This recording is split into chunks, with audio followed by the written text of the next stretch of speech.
¿Qué significa Cristo, hermano? Usted ha estado en la iglesia 5 años, 10 años, 20 años. ¿A quién ha creído? ¿Qué significa Cristo? ¿Cuál es la definición de la palabra Cristo? O más aún, ¿qué significa evangelio?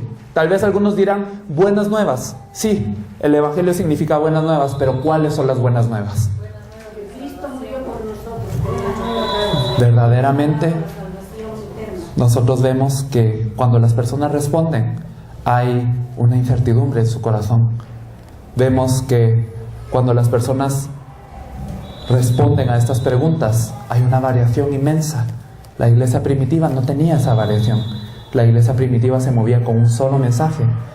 Y los pastores saben cómo hoy en el mundo esto es lo único que no se predica. Por eso es que nosotros, hasta este día, nosotros hemos venido aclarando e insistiendo en algunos temas. ¿Cuál es el problema del hombre? El problema del hombre no es que le falte dinero. El problema del hombre no es que no se lleve bien con su esposo o su esposa. El problema del hombre no es que sea alcohólico. El problema del hombre no es que le falte dinero. El problema del hombre no es cualquiera de esas otras cosas. El problema del hombre es una cosa simplemente: está separado de Dios.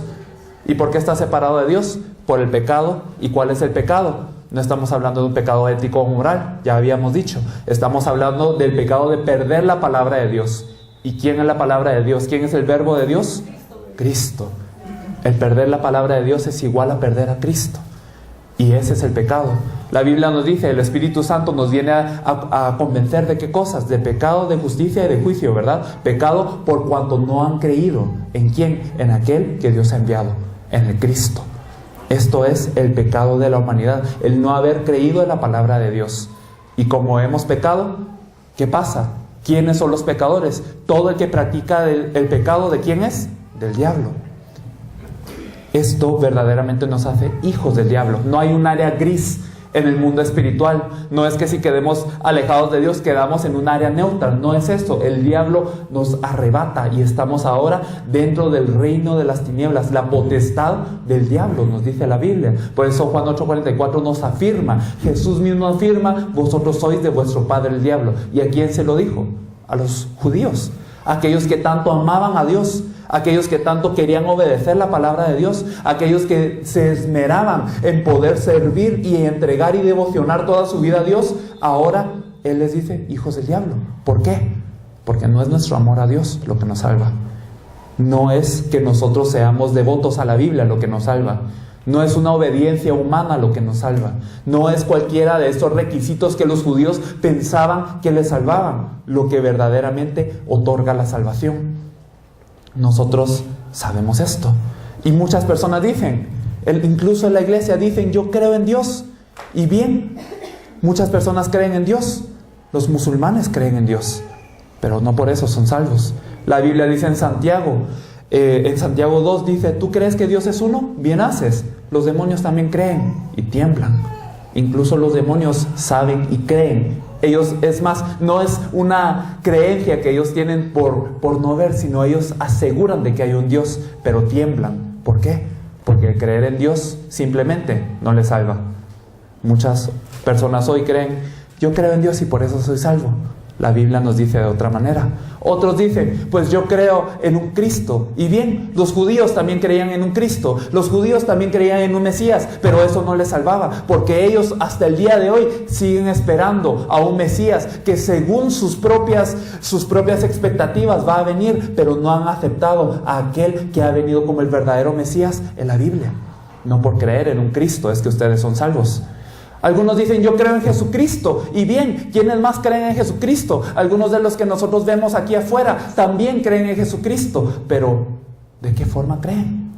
Ellos creen que Jesús ha sido colgado en la cruz. Ellos creen que Jesús ha resucitado. Ellos creen muchas otras cosas de Jesús. Pero esta fe no les hace salvos. ¿Qué significa creer que Jesús es el Cristo verdaderamente? Si nosotros no creemos que Jesús es el Cristo según la Biblia, realmente no podemos asegurar nuestra salvación. Por eso es que hoy yo les quiero explicar un poco. Yo quiero compartir con ustedes un poquito de lo que significa creer que Jesús es el Cristo. Ahora bien, Cristo. Jesús es el nombre y Cristo es el oficio. Algunos de nosotros ya sabíamos esto. Muchas personas hoy en día en la iglesia creen que Jesucristo es un nombre unido o que Jesús y Cristo son palabras intercambiables, pero verdaderamente nosotros nos damos cuenta que en la Biblia se utiliza de una manera muy distintiva la palabra Cristo.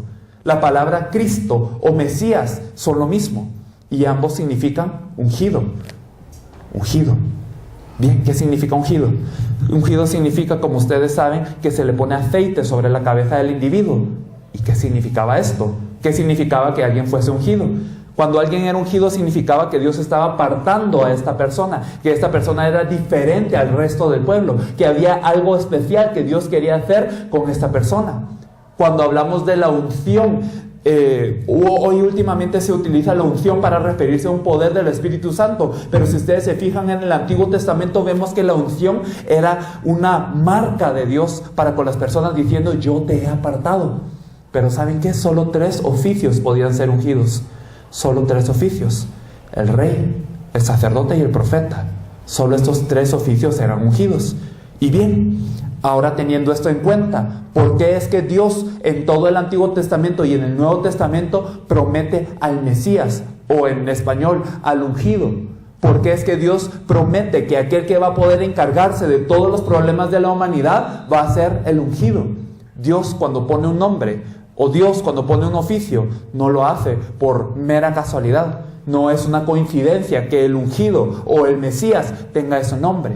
¿Por qué el Mesías tiene que ser el ungido? ¿Por qué Él tiene que portar este oficio? ¿De qué es lo que Él se tiene que encargar específicamente al venir a esta tierra? Esto es algo que me gustaría que nosotros viésemos a través de las lecciones que nosotros tenemos.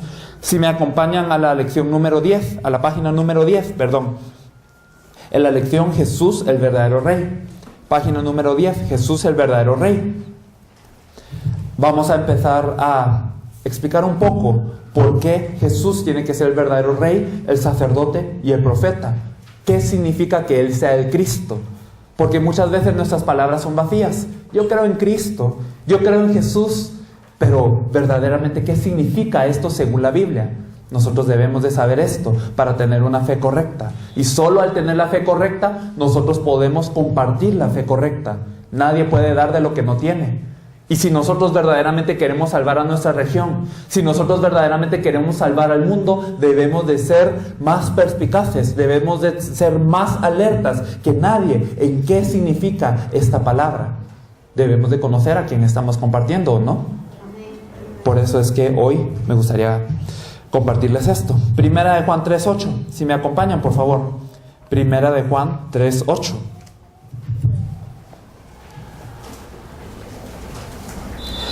Nos dice: el que practica el pecado es del diablo, porque el diablo peca desde el principio. Para esto apareció el Hijo de Dios, para deshacer las obras del diablo. Entonces aquí vemos una cosa: el que practica el pecado, el que comete un pecado, es del diablo. Y aquí quiero explicar una cosa muy claramente, un poco de la identidad del diablo. ¿Quién es el diablo realmente? El diablo no simplemente es un ser que nos pone zancadilla cuando nosotros queremos avanzar. No simplemente es alguien que nos da una enfermedad cuando nosotros tenemos que hacer algo importante. No es alguien que simplemente nosotros podamos echarle la culpa cuando nosotros nos pase algo que no nos gusta. ¿Quién es el diablo según la Biblia? En Juan 12:31, en Juan 14:30 y en Juan 16:11, nos dice que es el príncipe de este mundo. Cuando la Biblia describe al diablo, nos habla de que él es un ser que tiene potestad, que tiene dominio sobre este mundo. Nos habla, incluso el mismo Jesús, refiriéndose a este versículo, nos dice que él es el príncipe de este mundo. Nosotros nos acordamos ayer de que hablamos de Ezequiel 28, 12 al 14 e Isaías 14, del 12 al 14. Cuando él fue creado fue un arcángel lleno de hermosura y de sabiduría. Estaban preparados instrumentos para su día de nacimiento. Él tenía un vestido lleno de piedras preciosas. Él era un ser precioso que se paseaba sobre las piedras de fuego del Edén. Pero ¿qué pasó? Se halló maldad en él. Satanás supo: yo soy un ser impresionante. Yo soy un ser que verdaderamente está lleno de sabiduría, lleno de hermosura, lleno de potestad, que fui creado como mayor de los ángeles. Satanás lo supo en un momento, y en ese momento se halló en él la maldad, quiso oponerse a Dios. Y en Apocalipsis 12 vemos que se libra una gran batalla en los cielos, y claro, Satanás podrá ser muy grande, pero no es Dios. Entonces él es echado a esta tierra. ¿Y qué pasa? Satanás es echado a esta tierra, y entonces él tiene la potestad de esta tierra.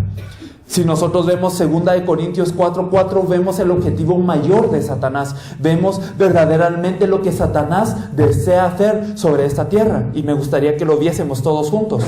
2 Corintios capítulo 4, versículo 4. 2 Corintios 4:4. Nos dice: en los cuales el Dios de este siglo cegó el entendimiento de los incrédulos, para que no les resplandezca la luz del evangelio de la gloria de Cristo, el cual es la imagen de Dios. Amén. 2 Corintios 4:4 nos dice que Satanás tiene un objetivo. En Juan 10:10 nos dice el objetivo del ladrón, ¿verdad? Hurtar, matar y destruir. ¿Y cómo Satanás puede hacer esto en la vida del hombre? ¿Cómo Satanás puede hurtar? ¿Cómo puede matar? ¿Cómo puede destruir al hombre? Si el hombre estaba con Dios antes. Si el hombre está con Dios, Satanás no le puede tocar. Dios es el que se encarga del hombre. Pero ¿cómo puede hacer Satanás que se quite esta protección de Dios? ¿Cómo puede hacer Satanás que pueda robar? ¿Cómo puede matar al hombre? ¿Cómo puede destruir al hombre? Quitando su relación con Dios. Por eso es que vemos que en Génesis 3 lo que él engaña al hombre no ataca directamente al hombre, sino que es lo que hace, engaña al hombre para que el hombre pierda la palabra de Dios. Y aquí en 2 Corintios 4:4 vemos lo mismo. Satanás lo único que hace es que no resplandezca la luz del evangelio de la gloria de Cristo. Satanás puede permitir todo en esta tierra. Satanás, si les puede dar una bendición para que ustedes desconozcan a Cristo, pues Satanás tiene el poder de hacerlo. Satanás, si puede causar que ustedes tengan mucho dinero para que no conozcan a Cristo, lo puede hacer. Satanás incluso puede hacer que las iglesias se reúnan y que sean una iglesia grande y que sean una iglesia notoria, pero con tal de que no conozcan el evangelio de la gloria de Cristo. Lo que Satanás oculta es el evangelio de Cristo. Por eso es que hoy vemos a muchas iglesias que están enfocadas, enfrascadas en tantas otras cosas. Hermanos, mi ánimo no es de crítica, mi ánimo es que verdaderamente veamos según la Biblia nuestra realidad. Satanás quiere ocultar a Cristo porque es lo único que puede vencer a este ser. Por eso es que hace que el evangelio de Cristo sea lo oculto. Si me acompañan a Lucas 4, del 5 al 7, vemos un poco del poder de él. En Lucas 4, del 5 al 7, el versículo 6, desde el 6 al 7 vamos a ver. Y le dijo el diablo: a ti te daré toda esta potestad y la gloria de ellos, porque a mí me ha sido entregada, y a quien quiero la doy. Si tú postrado me adorares, todos serán tuyos. Aquí vemos un poco de cómo es que Satanás tienta al mismo Jesús. Satanás se atrevió a tentar al mismo Jesús. Antes de que Jesús empezase su ministerio, él va 40 días de ayuno al desierto, ¿verdad? Y entonces tiene 3 pruebas de Satanás. Pero esta es la última prueba y una de las más grandes. ¿Y qué es lo que le dice a Satanás? Él dijo: a ti te daré toda esta potestad. Le mostró todos los reinos de este mundo y toda la gloria de ellos. Y le mostró a Jesús todo ello. ¿Y qué dijo Satanás? Es que a mí me fueron entregadas todas ellas. ¿Quién tiene el poder de todos los reinos del mundo? ¿Quién tiene el poder de las glorias de las cosas de este mundo? Satanás. ¿Y qué dice Satanás? Si tú postrado me adoras, yo te lo doy. Yo te doy todo esto con tal de que tú postrado me adores. Satanás es muy sutil. Satanás es muy astuto. Satanás sabe dar estas cosas que parecen buenas. Nos dice la Biblia que se disfraza de ángel de luz, pero ¿con tal de qué? Con tal de engañar a las personas y que se pierdan del verdadero camino. Y los cristianos no son excepción. La Biblia nos dice que Él hace todo tipo de maravillas y de portentos mentirosos, con tal de que aún los salvos puedan ser engañados. Si nosotros nos fijamos en Efesios 2, esto ya lo leímos el tiempo anterior, pero me gustaría que nos fijásemos un poco en estos versículos. Efesios 2, del versículo 1 al 3. Nos dice, y Él os dio vida a vosotros cuando estabais muertos en vuestros delitos y pecados, en los cuales estuvisteis en otro tiempo, siguiendo la corriente de este mundo, conforme al príncipe de la potestad del aire, el espíritu que ahora opera en los hijos de desobediencia, entre los cuales también todos nosotros vivimos en otro tiempo en los deseos de nuestra carne, haciendo la voluntad de la carne y de los pensamientos, y éramos por naturaleza hijos de ira, lo mismo que los demás. Aquí nos dice en el versículo 2 que seguíamos la corriente de este mundo. ¿Y quién es el príncipe de este mundo? ¿Quién es el que manipula las corrientes de este mundo? Satanás. Y aquí cuando hablamos de las corrientes del mundo no simplemente estamos hablando del baile o de la música mundana o de la bebida o de cosas así que generalmente nosotros intentamos evitar. Estamos hablando de todas las cosas del mundo que nos prometen felicidad antes que el encuentro de Dios. ¿Qué significa esto? Incluso el estudio. Satanás nos engaña por medio del estudio para que nos enfrasquemos en que nuestro conocimiento nos va a llevar a la felicidad y no Dios. Incluso la familia. Satanás nos engaña con la noción de que al tener una familia estable vamos a ser felices, pero nosotros enfocándonos en la familia dejamos de un lado verdaderamente conocer a Dios. Y entonces, ¿qué venimos a hacer a la iglesia muchas veces? Dios, dame un buen estudio. Y Dios, permíteme una buena familia. Esto no es malo, Dios. Tú sabes que necesitas darme esto, Dios. Tú sabes que esto verdaderamente está en tu voluntad. Decimos muchos de nosotros en nuestras oraciones, pero Satanás utiliza las corrientes de este mundo para que esto esté antes que el encuentro con Dios en nuestros corazones. Incluso en las iglesias. Dios, dame un templo grande. Dios, dame una congregación llena, porque esto es para glorificarte. Incluso muchos de los predicadores dicen esto. Pero realmente es ser engañados por las corrientes del mundo. Satanás es muy astuto. Se disfraza de ángel de luz. Y nos dice, conforme al príncipe de la potestad del aire. Es que vivíamos en esos tiempos. En el versículo 3 nos dice, todos nosotros vivimos en otro tiempo en los deseos de nuestra carne, haciendo la voluntad de la carne y de los pensamientos. O sea que cuando nosotros seguimos un pensamiento que se nos ocurre, cuando nosotros seguimos algún impulso de la carne que a todos nos da, realmente ¿quién está manipulando todo esto? El diablo. Y por consecuencia, por seguir las cosas que el mundo nos dice, o por seguir la naturaleza del mundo, o por seguir las cosas que naturalmente vienen a nosotros, vamos alejados de Dios. ¿Y qué significa esto? Somos hijos de ira. ¿Qué significa ser hijos de ira?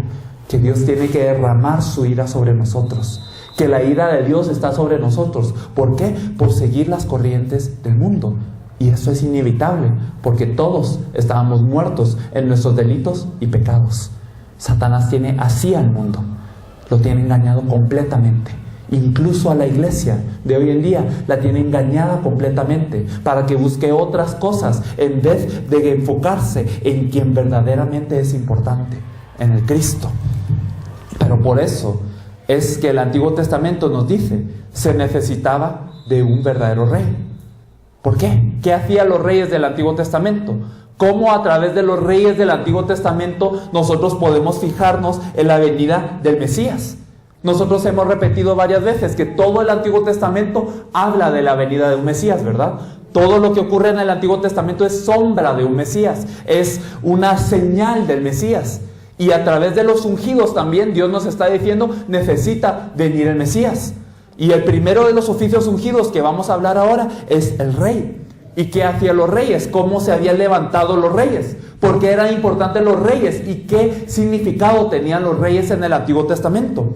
Si nosotros vemos en 1 Samuel 8, del 6 en adelante, por favor. 1 Samuel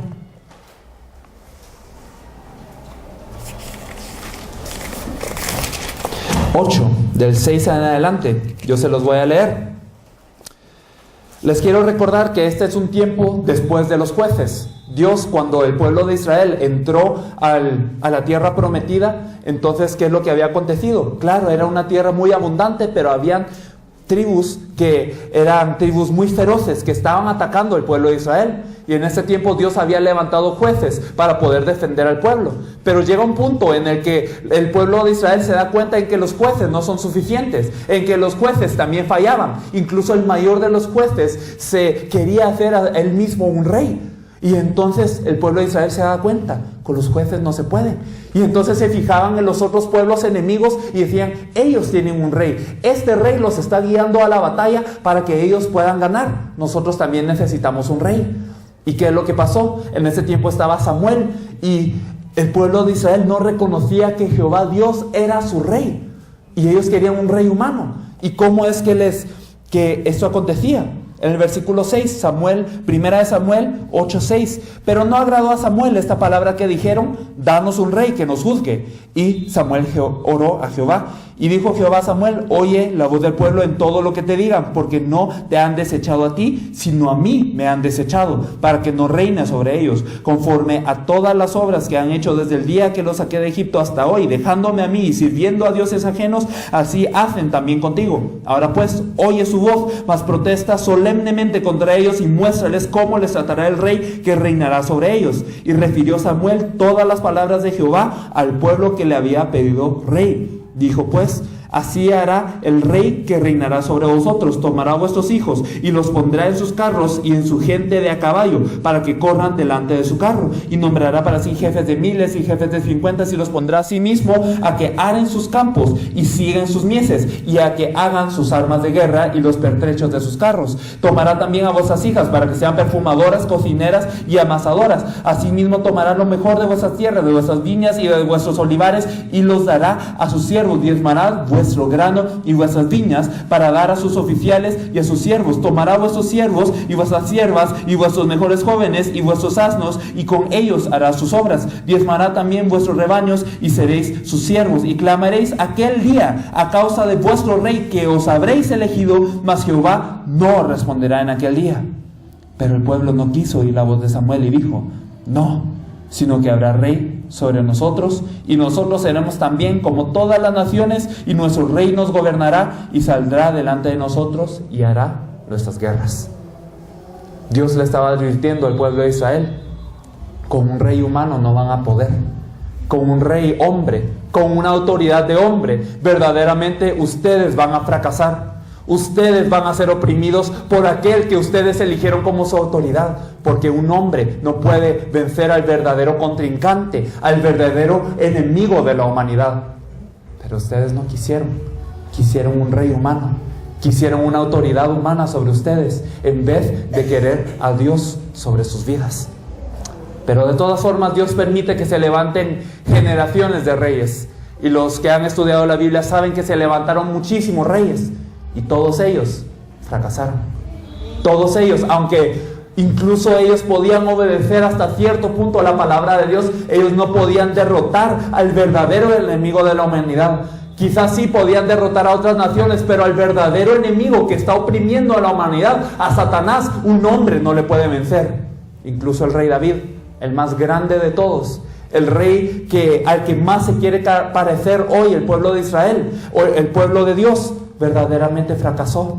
Aunque fue una persona que verdaderamente quiso obedecer los estatutos de Dios, no pudo vencer su propia naturaleza como pecador.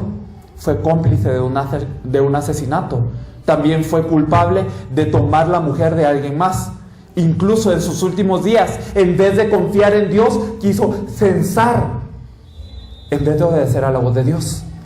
Incluso el rey David había fracasado. Salomón, el más sabio de los reyes que decimos nosotros, que su sabiduría era tan sorprendente que hasta las personas de otras naciones escuchaban de qué tan sabio era él. Este Salomón, ¿qué es lo que hizo? Tomó a muchas mujeres, a muchas concubinas, pero no es simplemente el hecho de que él había tomado a muchas parejas, sino con ellas también trajo a todos los ídolos de estos pueblos, y se partió Israel en dos después de este reinado. Nosotros sabemos que con un rey humano no se puede. Un rey humano no puede traer victoria al hombre. Un gobierno humano no puede traer verdaderamente la bendición de Dios sobre el pueblo. No puede reunirnos con Dios. No puede derrotar al verdadero enemigo de Dios. A través de todos los reyes de la historia del Antiguo Testamento, ¿qué nos está diciendo Dios? Dios nos está diciendo, necesitan un verdadero rey. Y Dios promete esto. Si me acompañan a Zacarías 9:9, por favor. Zacarías 9:9.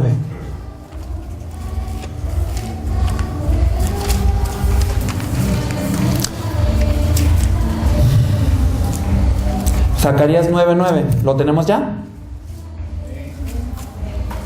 Nos dice la Biblia: alégrate mucho, hija de Sión, da voces de júbilo, hija de Jerusalén. He aquí tu rey vendrá a ti, justo y salvador, humilde y cabalgando sobre un asno, sobre un pollino, hijo de asna. Aquí Dios le estaba diciendo al pueblo: todos los reyes humanos han fracasado, todos los reyes humanos van a fracasar, pero verdaderamente vendrá un rey que es de Dios, vendrá justo, vendrá como salvador, cabalgando sobre un pollino, hijo de asna. Aquí Dios estaba prometiendo un verdadero rey, a un verdadero ungido, al verdadero Mesías. Haciendo eco de la promesa de Génesis 3:15, que solamente la simiente de la mujer destruiría la cabeza de la serpiente. Solamente el hijo de la mujer puede destruir al verdadero enemigo de la humanidad, que es la serpiente o el diablo. Y entonces Dios promete: este que yo te prometí vendrá cabalgando sobre un burrito, sobre un pollino, hijo de asna. Ustedes se acuerdan de cuando Jesús entra a Jerusalén. Lo hace cumpliendo esta promesa, cumpliendo este pacto. Vendrá Él cabalgando sobre un pollino, hijo de asna. ¿Qué estaba diciendo? Él es el verdadero rey, el único verdadero rey que puede destruir la potestad del diablo sobre toda la humanidad. Satanás no tenía sobre sus garras, pero Él vino como el verdadero rey para poder destruir a este diablo. Y me gustaría que viésemos un poco la Biblia de cómo Él hizo esto en Colosenses 2:15, por favor. Colosenses 2:15 nos dice, vamos a leer desde el 14: anulando el acta de los decretos que había contra nosotros, que nos era contraria, quitándola de medio y clavándola en la cruz, y despojando a los principados y a las potestades, los exhibió públicamente, triunfando sobre ellos en la cruz. Aquí nos dice cómo Jesús cargó la cruz, y nos dice que sobre la cruz Él puso las actas y los decretos que estaban contra nosotros. Todo aquello que nos acusaba fue puesto en la cruz y fue derribado. Y todas las huestes, todos los espíritus de maldad, todas las potestades fueron exhibidas públicamente en esa cruz. ¿Y qué significa que fueron exhibidas públicamente? Los reyes de la antigüedad, cuando ganaban una batalla, ¿qué hacían? Tomaban cautivos al ejército del enemigo y al rey del enemigo, y cuando entraban a su propia ciudad, ¿qué hacían? Hacían un desfile muy amplio en donde ellos salían con su ejército, y todos los reyes enemigos y los capitanes enemigos salían atrás, exhibidos para su humillación. Y entonces, ¿qué es lo que estaba queriendo dar a entender? El rey estaba diciendo: yo he vencido a los reyes enemigos. Y esto es lo que Jesús hizo en la cruz según Colosenses. Él exhibió públicamente a toda hueste, a toda potestad, a toda autoridad del diablo sobre la cruz. Él estaba diciendo: tenemos verdadera victoria porque Él es el verdadero rey. Si nosotros nos fijamos también en Hebreos 2 del 14 al 15, por favor. Hebreos capítulo 2 del 14 al 15. Hebreos 2, 14 y 15. Me gustaría que lo leyésemos juntos, si podemos. ¿Sí? Hebreos 2, del 14 al 15, a la cuenta de 3. 1, 2 y 3. Así que por cuanto los hijos participaron de carne y sangre, Él también participó de lo mismo, para destruir por medio de la muerte al que tenía el imperio de la muerte, esto es, al diablo, y librar a todos los que por el temor de la muerte estaban durante toda la vida sujetos a servidumbre. Él vino a participar de carne y sangre. ¿Por qué? Porque nosotros éramos carne y sangre, y por medio de la muerte que hizo Él, destruir al que tiene el imperio de la muerte, el diablo, y para librarnos a todos nosotros que estábamos atados a servidumbre por temor de la muerte. Todos nosotros éramos siervos del diablo, hijos del diablo. Pero ¿qué pasa? Él participa de carne y de sangre y destruye a la muerte. Él vence a la muerte. Cuando Él muere, no se queda simplemente en el Seol, sino resucita. Él vive de nuevo. ¿Y qué es la resurrección? Es vencer la muerte. Cuando Él vence la muerte, nos libra a todos nosotros, que una vez éramos siervos del pecado, de la muerte, que éramos sujetos a servidumbre, que éramos esclavos. Él es el verdadero rey que destruye al usurpador de este siglo, Satanás. Si nosotros nos fijamos en Juan 16:33, Él nos dice: en el mundo tendréis aflicción, pero confiad, pues yo he vencido al mundo. Jesús una y otra vez nos reitera que Él es el único que puede vencer al mundo, que Él es el único que derrota al príncipe de este mundo, que es el único que derrota al Dios de este siglo. En Apocalipsis 17:14, por favor. Apocalipsis 17:14 nos dice: pelearán contra el Cordero, y el Cordero los vencerá, porque Él es Señor de señores y Rey de reyes, y los que están con Él son llamados, elegidos y fieles. El Cordero los vencerá. En el tiempo final también el Cordero vencerá. En el tiempo de la cruz también el Cordero venció. Proféticamente en Génesis 3:15 ya se había derrotado al diablo por la simiente de la mujer. El Cristo, el Mesías, el verdadero Rey, es el único que podía derrotar al diablo, que derrotó al diablo, si podemos creer en eso. Hoy los cristianos, ¿cómo están? Muchos de los cristianos hoy dicen: ay, es que el diablo me ha atacado, y el diablo atacó al pastor, y que el diablo no sé qué, y que yo quiero atar al diablo, y que ofrendemos para atar al diablo. Pero realmente fíjense en la Biblia, Jesús, que es el Cristo, ya lo derrotó.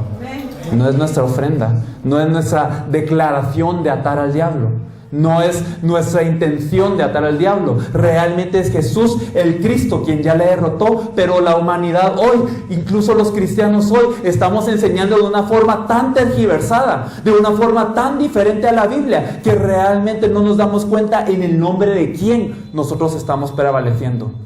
No estamos creyendo en Jesús el Cristo. Satanás lo único que quiere ocultar, ¿qué es?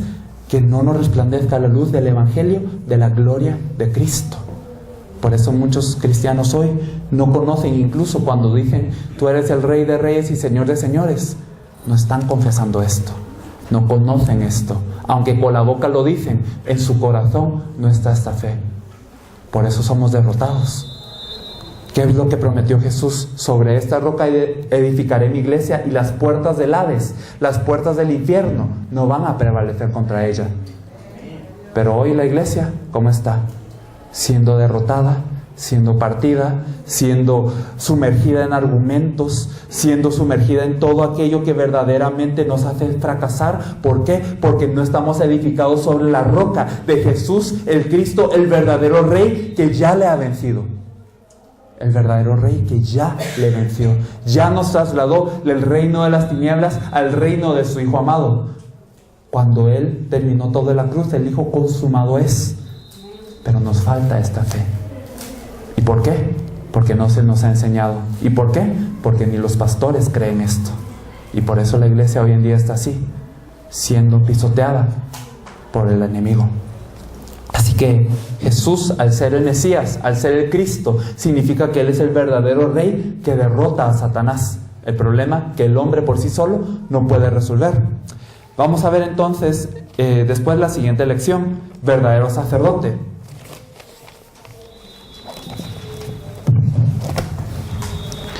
Verdadero sacerdote. Quiero empezar hablando un poco acerca de Romanos 3:10 y de Romanos 3:23. Nos dice que por cuanto todos somos pecadores, estamos destituidos de la gloria de Dios, y todos hemos pecado, no hay justo ni aun uno. Toda la humanidad está sumida en el pecado, y ya explicamos que el pecado no se trata simplemente de estar tomando, de estar bebiendo, de hacer cosas malas, de asesinar. Muchas personas creen esto.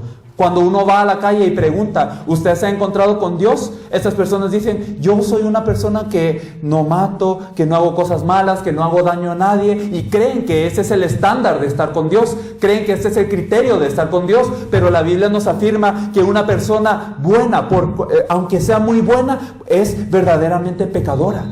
Las justicias del hombre no nos marcan como justos. Las justicias del hombre son como trapos de inmundicia ante Dios. Nos dice Isaías 64:6. Nos dice que nuestro pecado permanece constantemente. El pecado de perder la palabra de Dios. Por eso todos somos pecadores. Todos estamos destituidos de la gloria de Dios. ¿Y qué pasa cuando el pecado es consumado? Si me acompañan a Santiago 1:15, por favor. Santiago 1:15. Santiago 1:15 nos dice: entonces la concupiscencia, después que ha concebido, da a luz el pecado, y el pecado, siendo consumado, da a luz la muerte. ¿Qué quiere decir esto? Que el resultado del mal pensamiento o del pensamiento pecaminoso, la concupiscencia, es que este pecado se manifiesta en nuestras vidas. ¿Y qué pasa cuando este pecado se manifiesta? ¿Cuál es la paga del pecado? La muerte. Cuando nosotros trabajamos en pecado, cuando nosotros estamos en pecado, cuando nosotros invertimos en pecado, cuando nuestra vida está en pecado, ¿cuál es la paga que recibimos? ¿Qué es lo que nosotros tenemos que recibir? Muerte. ¿Qué significa esto? Las personas cuando están separadas de Dios, eso mismo es estar en pecado. Por buenas que puedan ser nuestras obras, por bien que nos podamos comportar, por más que ayudemos al prójimo y que le amemos con un amor humano, esto no absuelve nuestro pecado. Nuestro pecado permanece y el resultado de este pecado es la muerte. Todos tenemos que morir en este estado. Y si nosotros estamos en una muerte, ¿qué viene después de la muerte? El juicio. Y después del juicio viene el resultado. Si no hemos podido solucionar el pecado, viene el infierno. Verdaderamente, este es el estado temible en el que se encuentra la humanidad. ¿Cuál es la muerte verdadera? ¿Cuál es el pecado verdadero? El estar separados de Dios. Isaías 59:2 nos dice que todo lo que nosotros hagamos, aunque oremos a Dios, aunque verdaderamente vengamos a la iglesia por nuestro pecado, nosotros estamos separados de Dios. He aquí que la mano de Jehová no se ha cortado para salvar, ni su oído se ha agravado para no oír, pero vuestras iniquidades han hecho división entre vosotros y vuestro Dios, y vuestros pecados han hecho ocultar su rostro para no oír. Eso es el estado del hombre, y todos permanecemos en pecado. Aunque vayamos a la iglesia, Dios no nos oye. Aunque nosotros ofrendemos, Dios no nos oye. ¿Quieren ver por qué? Isaías 1, por favor.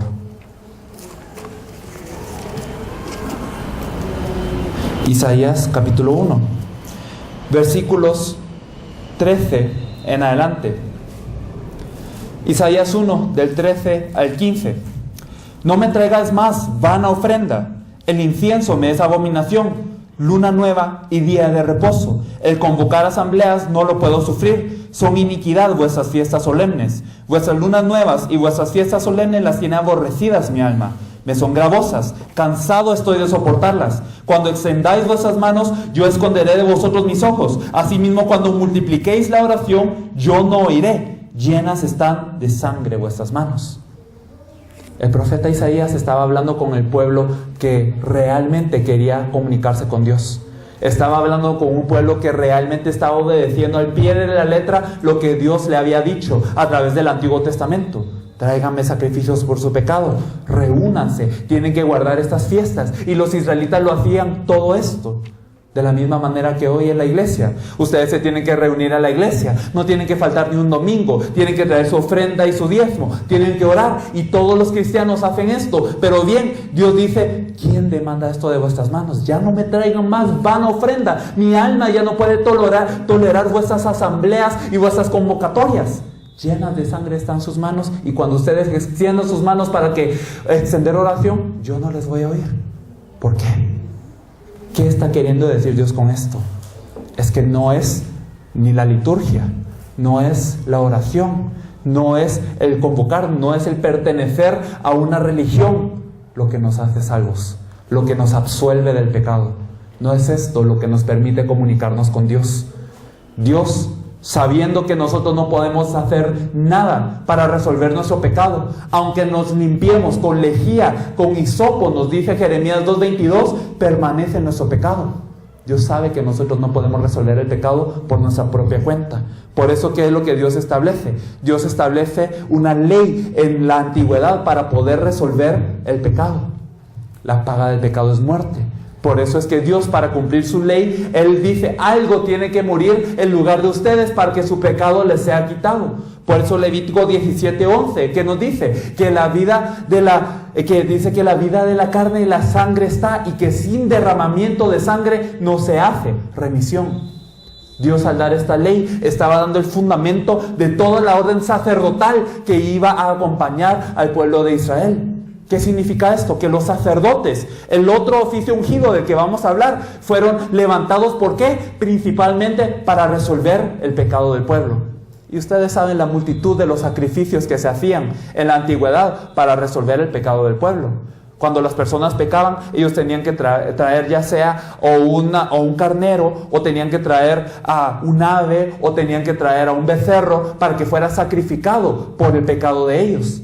¿Y qué pasaba? Los sacrificios se hacían, pero la expiación era temporal, no era verdaderamente, no se acababa el pecado allí. Cuando las personas traían ofrendas se limpiaba una vez, pero ellos volvían a pecar. Y entonces, ¿qué pasaba? Tenían que volver a ofrecer. Y entonces había un ciclo que no se terminaba, en el que las personas seguían el pecado y el pecado se resolvía por un rato, pero constantemente se volvía a repetir. ¿Y qué pasaba? En un punto los sacerdotes morían y ya no podían continuar con su sacerdocio.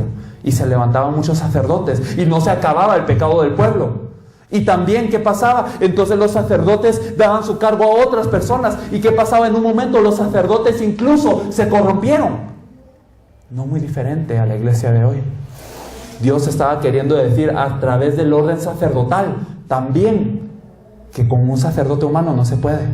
Que con una manera humana, con un sacrificio humano, no se puede expiar el pecado que verdaderamente nos separa de Dios. Por eso Dios promete a un verdadero sacerdote. Si nosotros nos fijamos en Isaías 53, nos habla de quién va a asumir este cargo, quién va a asumir el cargo tanto de ofrenda como de sumo sacerdocio. Si me acompañan a Isaías 53, por favor. Del 1 al 6 se los voy a leer. ¿Quién ha creído a nuestro anuncio? ¿Y sobre quién se ha manifestado el brazo de Jehová? Subirá cual renuevo delante de él, y como raíz de tierra seca no hay parecer en él, ni hermosura. Le veremos más inatractivo para que le deseemos. Despreciado y desechado de entre los hombres, varón de dolores, experimentado en quebranto, y como que escondimos de él el rostro. Fue menospreciado y no lo estimamos.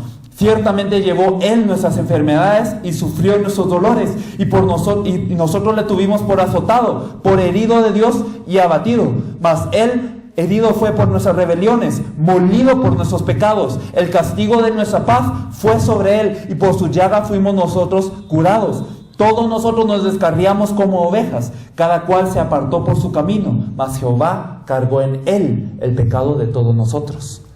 Aquí nos dice un poco de cómo iba a venir el Mesías. El Mesías iba a ser sin parecer. No iba a ser una figura de gloria como muchos de los israelitas le esperaban, sino él iba a ser alguien que no iba a tener hermosura, pero él iba a padecer por todas nuestras enfermedades y dolencias. Y cuando aquí está hablando de enfermedades y dolencias, el pueblo de Israel, cuando miraba que alguien tenía un dolor, cuando tenía una enfermedad, le consideraban que era por un pecado que él había cometido. Quería decir, él iba a cargar el pecado implícito de toda la humanidad. Y nos dice que él llevó nuestras enfermedades, sufrió nuestros dolores, él le tuvimos por azotado, nuestras rebeliones, nuestros pecados, el castigo de nuestra paz fue sobre él. Dice, Jehová cargó en él el pecado de todos nosotros. Nosotros no lo podíamos resolver. Por eso él vino a ser aquel que lo resolviese. Y todo esto se cumple en la cruz.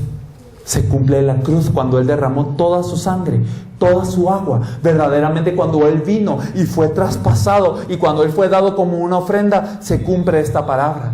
Marcos 10:45 nos dice que él no vino para ser servido, sino para servir y dar su vida en rescate por muchos.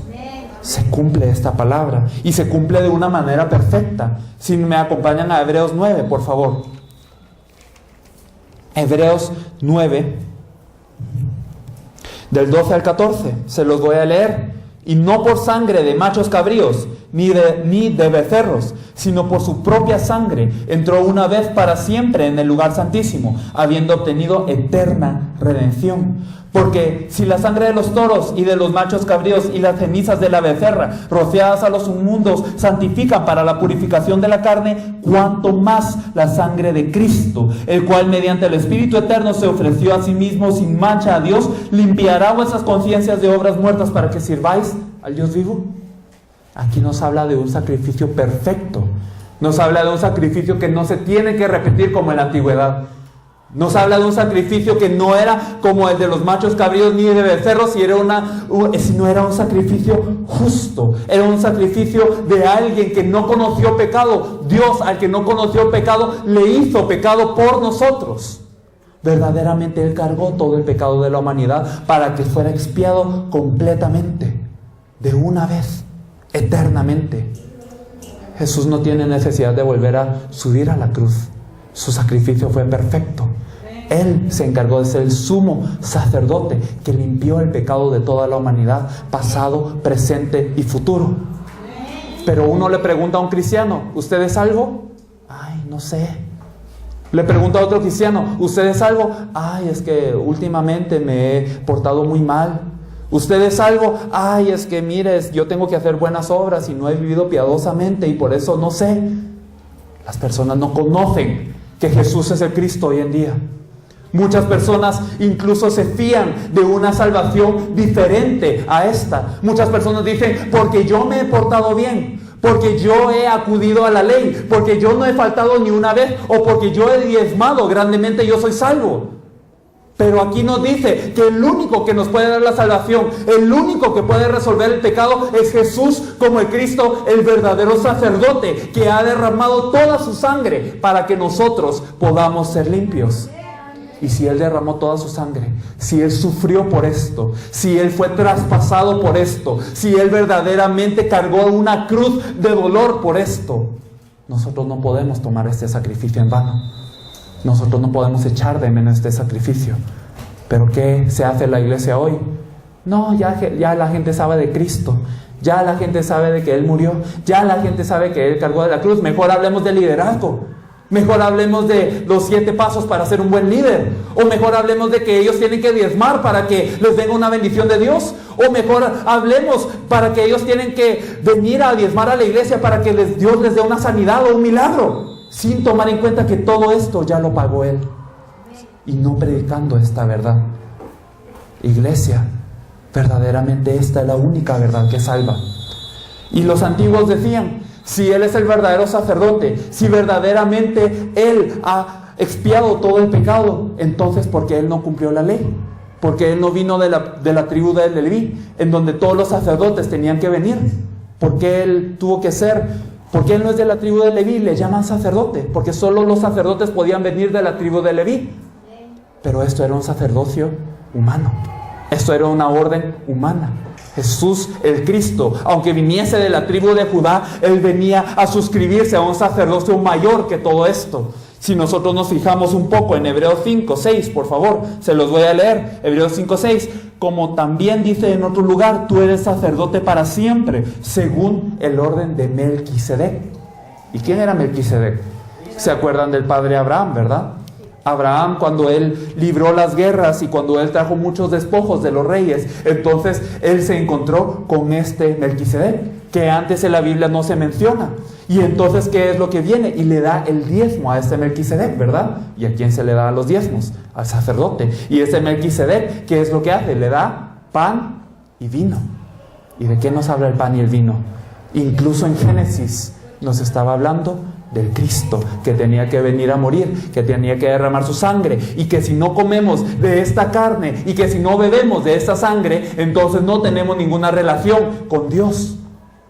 Este mensaje era el que se encontraba ya desde Génesis, desde Melquisedec, que era un sacerdote de quien origen no conocemos nada, pero que verdaderamente era un sacerdocio instruido por Dios, un orden mayor, el orden de Melquisedec.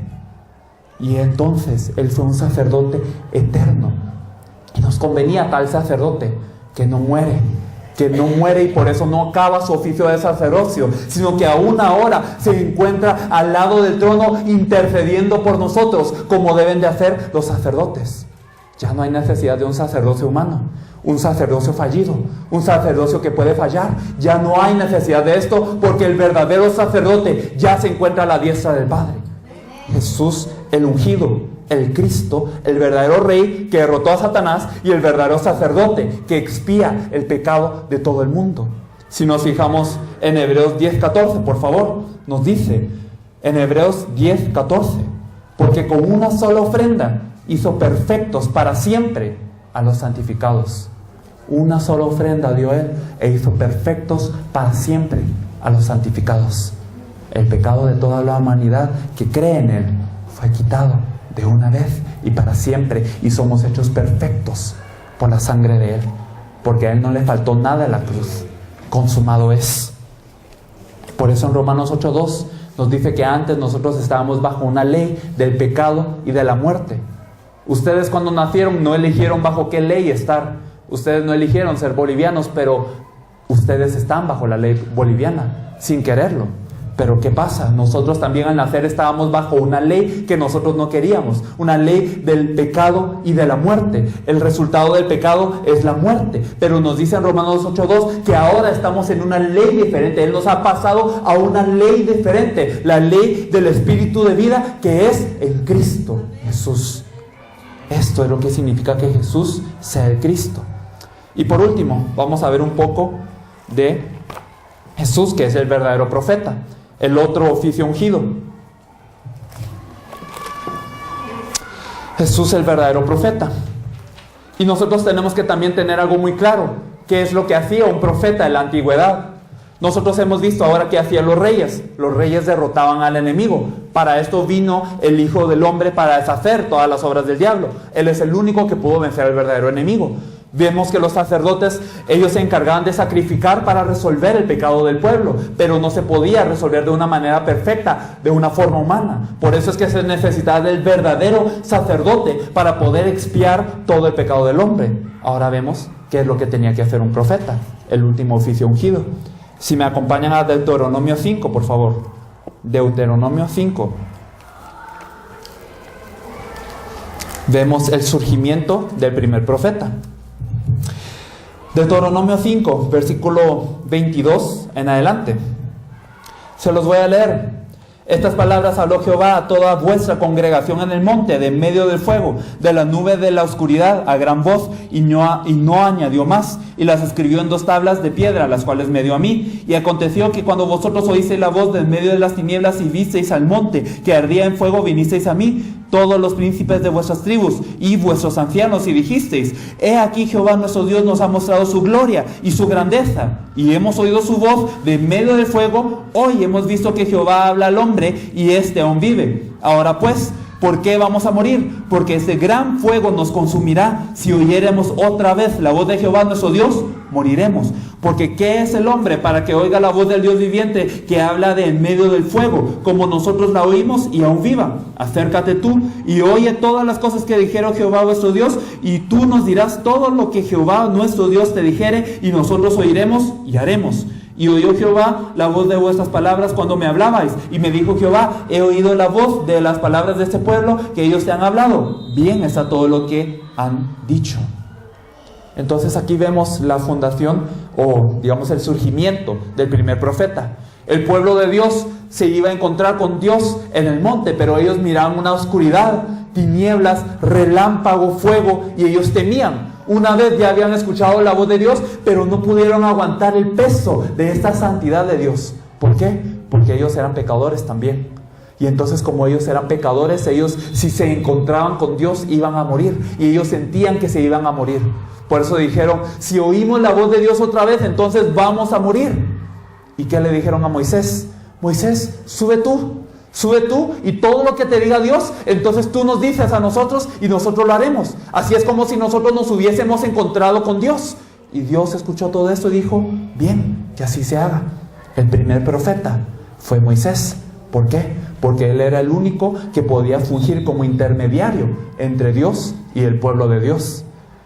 Eso eran los profetas de la antigüedad, eran los intermediarios que daban la palabra de Dios, oían la palabra de Dios y la daban al pueblo, siendo ellos el puente entre Dios y el hombre. Si nosotros nos fijamos en los profetas mayores y menores, nosotros nos damos cuenta de que todo lo que hacen los profetas es que cuando se levantaba la maldad en el pueblo de Dios, cuando el pueblo de Dios dejaba verdaderamente al único Dios, ¿qué hacía Dios? Levantaba profetas de entre su pueblo y les hacía retornar a Dios. Ellos querían verdaderamente que se regresaran a Dios. No eran como los profetas, o bueno, los supuestos profetas que llamamos hoy en día. Hoy en día muchas personas dicen: ay, profeta, ¿qué me ve? Por favor, dígame lo que ve mi futuro. ¿Qué tengo que hacer yo para estar bien? Y entonces tratan al profeta como si fuera un adivino. Y muchos de los profetas también andan haciendo como un adivino. Andan hablando de declaraciones de poder y andan hablando de bendiciones de Dios, mientras que el pueblo está separado de Dios, mientras que el pueblo no conoce al verdadero Mesías. Esto es lo que verdaderamente acontece hoy con el pueblo. Y en estos tiempos tampoco era diferente. Habían profetas que se levantaban y hablaban la verdadera palabra de Dios. Y si ustedes leen a todos los profetas, vamos a ver de que todos los profetas hablan una condenación contra el pueblo de Dios. Quieren despertar al pueblo de Dios. Pueblo de Dios, ustedes no están bien. Pueblo de Dios, se tienen que volver a Dios. Pueblo de Dios, Dios les está dando una promesa. Aférrense a esta promesa. Pero el pueblo de Dios nunca escuchó. Esto era el fallo de los profetas. Aunque los profetas se levantaban, el pueblo de Dios no oía. Incluso después se levantaron otros que fueron reconocidos como profetas de Dios, y estos profetas de Dios eran falsos. Hablaban de bendición cuando la intención de Dios era la bendición terrenal. No importa, la bendición terrenal se va a pasar, vuélvanse a mí, esto es lo más importante. Pero ¿qué nos dice Jeremías? Jeremías dice: y curan en la herida de mi pueblo con liviandad, y dicen paz, paz, y no hay paz. No es muy diferente de hoy en día. Muchos pastores dicen: Dios está con nosotros y entonces no hay ningún problema, vas a tener bendición y vas a estar en abundancia, ofrenda, diezma, reúnate en la iglesia y todo bien. Paz, paz, y no hay paz. Verdaderamente el pueblo de Dios está cayendo porque está perdiendo el pacto de Dios. Con un humano, con un profeta humano, no se podía restaurar la relación de Dios completamente. El pueblo no podía llegar a Dios porque dos males había cometido el pueblo de Dios. Jeremías 2:13, lo leímos en la hora pasada. Primer mal: me han dejado a mí fuente de agua viva. Segundo mal: se han cavado para sí cisternas rotas que no retienen agua. Hemos inventado todo tipo de cosas para intentar reemplazar al Dios que hemos dejado. Incluso la religión cristiana. Verdaderamente hemos pensado que si nos dirigimos a Dios con todo ayuno y con toda verdad y con toda oración y con todo culto, y también nosotros estamos desvelándonos en las vigilias para poder llegar a Dios, que Él nos va a oír. Pero realmente son cisternas rotas. No digo que la oración sea mala, no digo que el ayuno sea malo, no digo que todas estas cosas sean malas, pero esto no es lo que nos lleva a Dios. Muchas veces el pueblo latino ha dicho que Dios mora en la alabanza de su pueblo. Y entonces, ¿qué es lo que llega a pensar? Que solamente cuando estamos alabando se siente la presencia de Dios. Pero yo les digo que por un cántico o dos, no por eso viene Dios a su pueblo. Dios verdaderamente ha prometido en su pacto que hay una sola forma de volver a Él. En Isaías 7:14 nos dice que el Señor mismo os dará una señal: la Virgen concebirá y dará a luz un hijo y llamarán su nombre Emmanuel. Emmanuel es Dios con nosotros. Dios nos ha dado una forma de estar con Él. La Virgen concebirá y dará a luz un hijo. Y a través de este hijo, que se llamará Emmanuel, Dios con nosotros, verdaderamente podremos regresar a Dios. Dios, entonces, a través de los profetas también estaba diciéndonos una cosa. Todos los profetas dijeron un mensaje: Dios enviará al Mesías. Si nosotros nos fijamos un poco en Deuteronomio 18:15, nos dice en Deuteronomio 18:15, Moisés está diciendo: Dios enviará un profeta y todas las palabras de él oiréis. Un profeta que es mayor a yo, y él dice: si no le oyen a mí, entonces yo los acuso. Moisés estaba diciendo: vendrá alguien mayor que yo. Moisés está diciendo: vendrá el verdadero profeta de Dios, y si ustedes no oyen lo que él dice, entonces yo soy el que los acuso. Si nos fijamos en Juan 5, por favor. Juan capítulo 5.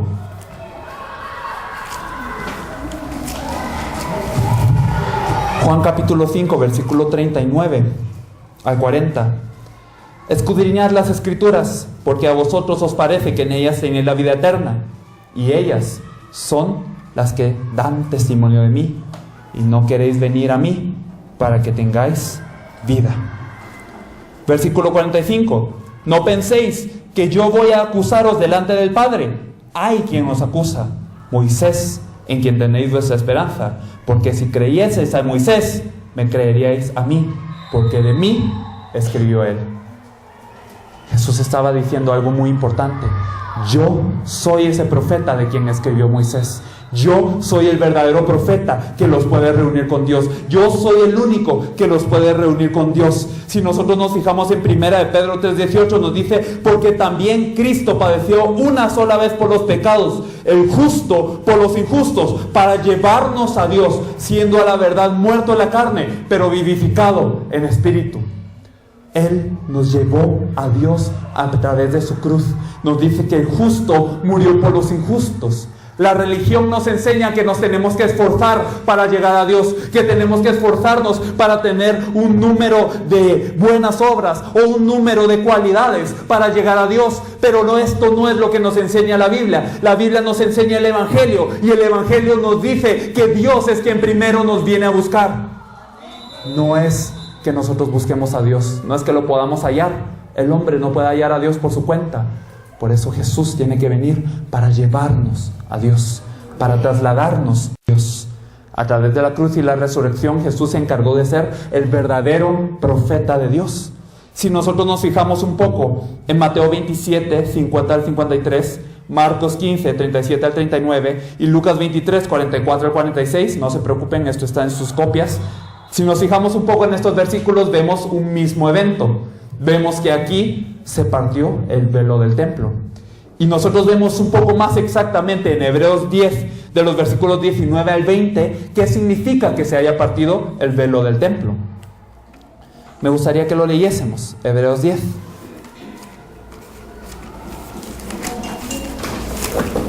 Hebreos 10.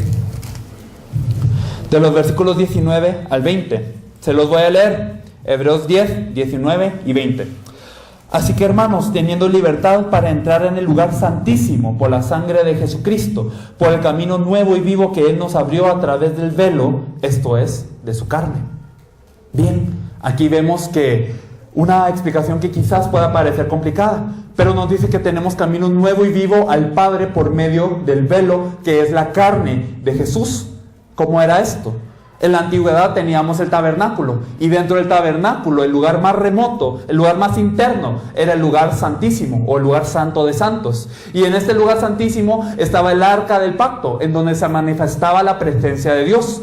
¿Y qué es lo que pasaba? Los israelitas, ¿cuándo podían ir a encontrarse con esta presencia de Dios? ¿Cuándo podían encontrarse con Dios realmente? Solamente una vez al año, en el día de la expiación, cuando el sumo sacerdote ya había acabado de expiar el pecado de todo el pueblo y su propio pecado, entonces podía él entrar con una ofrenda de sangre a este lugar santísimo, a poder vertir esta sangre sobre el propiciatorio, la tapa del arca del pacto.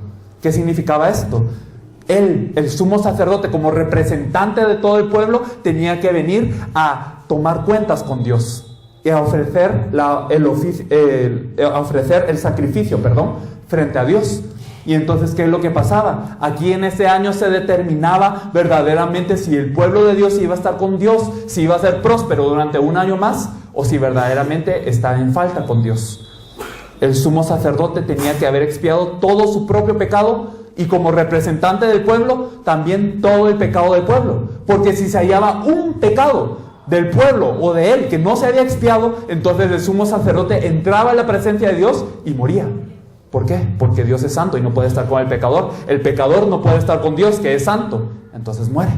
Por eso es que el sumo sacerdote siempre iba con una vestidura que tenía cascabeles o campanas en sus vestiduras, para que las personas fuera del lugar santísimo pudiesen darse cuenta de cómo se estaba moviendo. Si se estaba moviendo, significaba que bien, no había morido, no había muerto, Y entonces, ¿qué es lo que pasaba? También había una soga rodeando a este sacerdote. ¿Por qué? Porque si llegaba a morir el sumo sacerdote dentro del lugar santísimo, pues no podían sacar su cuerpo, porque ellos al entrar también iban a morir. Entonces tenían que jalar la soga.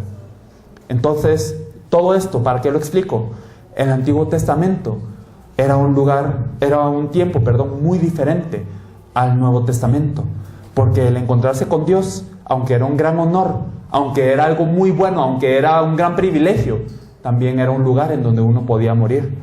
Entraba con temor y temblor, porque verdaderamente al hallarse un pecado, en el pueblo, se moría.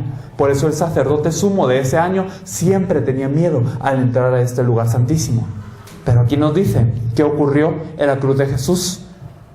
Cuando Jesús cargó la cruz y entregó el Espíritu, ¿qué pasó? Entonces se oscurecieron los cielos, habían terremotos, las rocas explotaban, los muertos revivían, muchas cosas sucedieron.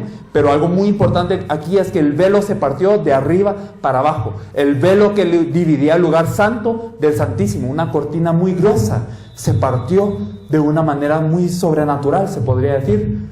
¿Qué es lo que nos estaba afirmando aquí? ¿Qué es lo que el autor de Hebreos nos dice aquí? Que cuando se partió este velo, significa que Jesús, a través del rasgamiento de su carne, Él estaba abriendo el camino para que nosotros nos encontrásemos con Dios sin problema. Y no como antes de un miedo que si nosotros tuviésemos un pecado íbamos a morir, sino aquí nos dice que tenemos libertad para encontrarnos con Dios a través del camino nuevo y vivo que Él nos abrió. Un camino nuevo y vivo.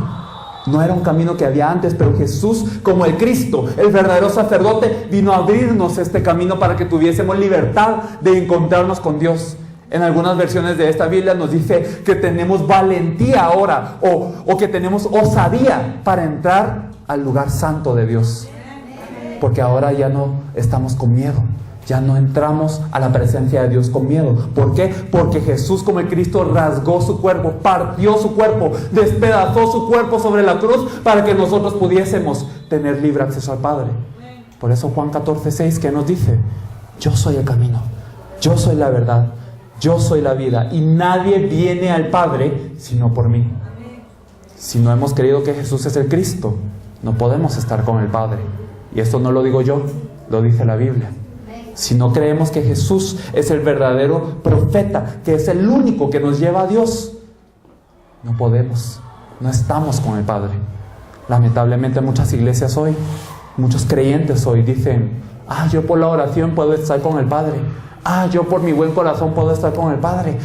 Yo porque alabo puedo estar con el Padre. El Padre se goza en la alabanza de su pueblo. Y yo porque doy la ofrenda puedo estar con el Padre. Y como yo no me porto mal, y como yo siempre hago buenas obras, entonces significa que está con Dios. Mentira. Solo el Cristo nos puede llevar al Padre. Por eso es tan importante que nosotros podamos reconocer la verdad de que Jesús es el Cristo. Cristo significa ungido. Ungido porque Él es el verdadero Rey, porque Él es el verdadero profeta, porque Él es el verdadero sacerdote de Dios. Y sin estos oficios nunca se puede resolver el problema fundamental del hombre. El problema del hombre, que el hombre nunca puede resolver por su cuenta, es Satanás, el diablo, y también el pecado, la separación de Dios. Estos problemas no los puede resolver el hombre nunca. Ningún hombre puede vencer al diablo, ¿verdad? Ningún pecado lo puede resolver el hombre. Tampoco la separación de Dios puede ser resuelta por el hombre. Por eso es que Jesús, como el Cristo, vino como el verdadero Rey que deshizo todas las obras del diablo y que triunfará sobre él el día postrero como el verdadero Rey de reyes y Señor de señores. El Cordero vencerá, nos dice Apocalipsis 17:14. Él vino como el verdadero sumo sacerdote que ha expiado los pecados pasados, presentes y futuros. Verdaderamente, no como cualquier sacerdote, sino Él mismo ofreció su propia sangre para hacernos perfectos, nos dice Hebreos 10:14. Y Él, como verdadero profeta, nos vino a abrir el único camino que nos puede hacer encontrarnos con Dios. Este es el mensaje de la Biblia, que Jesús es el Cristo. Este es el único mensaje que necesita la humanidad. Este es el evangelio que predicaba Pablo. Este es el evangelio del reino que se tiene que predicar a todas las naciones. ¿Qué es lo que necesita el mundo ahora?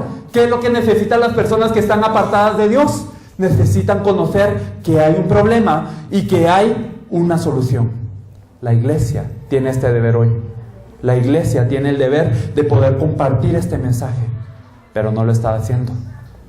La iglesia no solamente no está evangelizando. El asunto no es que falle el evangelismo. Muchos de ustedes vinieron porque querían saber una forma, o muchos de ustedes vinieron porque querían descubrir un método de evangelismo. Yo les quiero decir que antes de la forma, antes del método, antes de la manera masiva en la que ustedes quizás han imaginado que se puede hacer, realmente es el contenido lo que importa. ¿Qué es lo que estamos predicando? Porque aunque reunamos a 1000 personas en una iglesia, aunque fundemos a una mega iglesia, si no les estamos dando, si no les estamos compartiendo el evangelio, que Jesús es el Cristo, claramente y según a la Biblia, entonces nosotros estamos desperdiciando sus vidas. Y el Señor pedirá cuentas. A los que más se les ha encargado, más les pedirá cuentas. Para algunos, esto es básico. Para algunos, esto es algo que desprecian. Para algunos, esto es locura. ¿Cómo yo voy a predicar todos los días que Jesús es el Cristo?